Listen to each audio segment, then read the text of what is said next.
warahmatullahi wabarakatuh. Salam sehat, salam sejahtera untuk Anda semua. Pada video kali ini saya akan mencoba membeberkan suasana kebatinan atau kondisi politik hukum yang pernah ada terkait dengan pegawai negeri sipil. Pegawai negeri sipil ini adalah merupakan sebuah potensi sumber daya manusia yang begitu besarnya, sehingga potensi ini dilirik oleh penguasa atau rejim yang berkuasa saat era Orde Baru. Saudara bisa bayangkan, berdasarkan statistik terakhir tahun 1993, jumlah pegawai negeri sipil di Indonesia kurang lebih 3.950.000-an. Ini sumber daya yang sangat luar biasa. Apabila sumber daya manusia ini dipegang oleh rejim yang sangat berkuasa dan dapat dikendalikan dengan baik, tentunya sumber daya manusia ini pastinya akan menjadi potensi yang luar biasa di dalam mempertahankan hegemoni kekuasaan atau hegemoni rezim untuk tetap bercokol di bumi pertiwi Indonesia. Terbukti selama 32 tahun masa era Orde Baru, rejim yang berkuasa selalu akan menang mutlak ketika semua suara, terutama yang berasal dari pegawai negeri sipil ini, dapat mereka raih ke dalam bilik-bilik suara. Saudara bisa bayangkan 3.950.000 PNS ini kalau seandainya dikalikan dengan keluarga besarnya atau satu orang pegawai negeri sipil bisa meng-hire kurang lebih 5 atau sampai 6 orang, tinggal dikalikan saja 3.950 kali sekitar 5-6 orang. Ini sebuah potensi yang sangat dahsyat. Nah, inilah yang saya katakan suasana kebatinan yang pernah terjadi di dalam era-era awal Orde Baru sampai berakhirnya kekuasaan Orde Baru. Sekali lagi, belajar dari kekeliruan atau kesalahan rezim yang pernah ada, tentunya sekarang eranya sudah berubah. Tentunya apa yang mereka lakukan dahulu-dahulu itu sungguh sangat tidak memenuhi rasa keadilan, terutama bagi mereka yang tidak sesuai dengan kepentingan penguasa saat itu.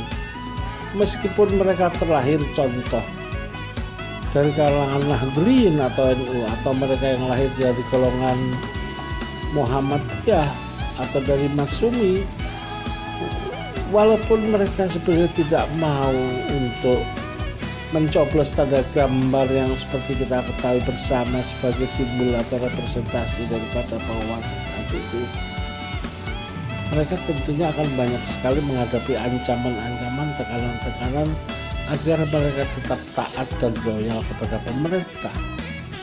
Pegawai negeri sipil walaupun di dalam jargonnya adalah sebagai abdi masyarakat, tapi sekali lagi mereka juga adalah abdi daripada pemerintah. Sebagai abdi pemerintah, maka pada saat itu berlaku sebuah azas yang namanya azas mono loyalitas. Artinya pegawai negeri sipil harus tunduk, taat, dan patuh di dalam melaksanakan kebijakan pemerintah, termasuk ketika mereka memasuki bilik-bilik suara.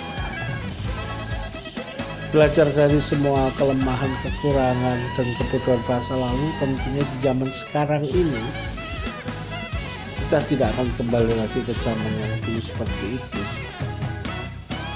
Tentunya undang-undang ASN,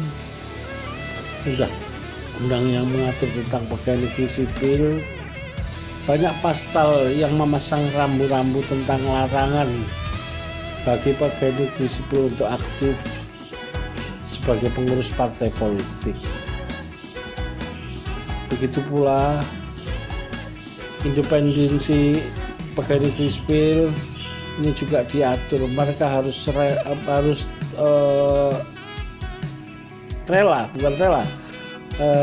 mereka harus betul-betul independen, netral ketika mereka memasuki bilik suara. Hanya dia dan Tuhan saja yang tahu apakah benar-benar dirinya netral ataukah independen terhadap pilihannya.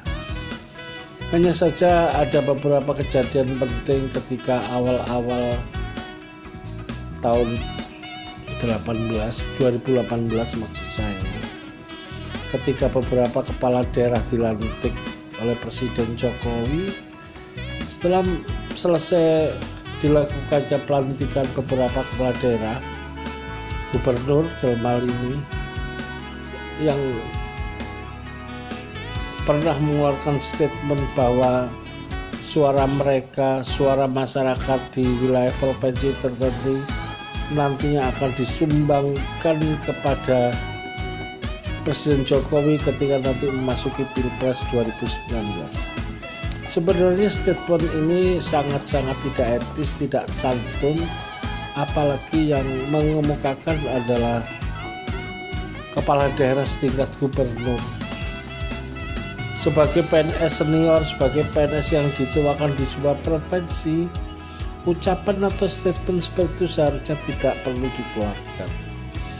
Pilihan apakah nanti akan memberikan suara kepada Presiden Jokowi atau kepada pesaingnya yang lain, biarlah itu urusan pribadi dia dengan Tuhannya. Jangan diumbar di media massa. Karena apa? Sekali lagi, hal ini adalah merupakan pencitraan dari Undang-Undang ASN. Karena sebagai penguasa daerah, sebagai tokoh senior PNS yang ada di daerah, yang membawai jutaan, ratusan ribu PNS di bawahnya, statement ini tidak perlu keluar dari mulut seorang kepala daerah. Inilah gambaran kondisi kebatinan atau politik hukum di awal Orde Baru maupun pada waktu awal-awal pemerintahan Presiden Jokowi periode yang kedua, ketika beberapa kepala daerah selesai dilantik di Istana Negara. Demikian pengantar dari saya sebelum kita lanjutkan pada video-video berikutnya. Akhirul kalam, saya ucapkan wassalamualaikum warahmatullahi wabarakatuh.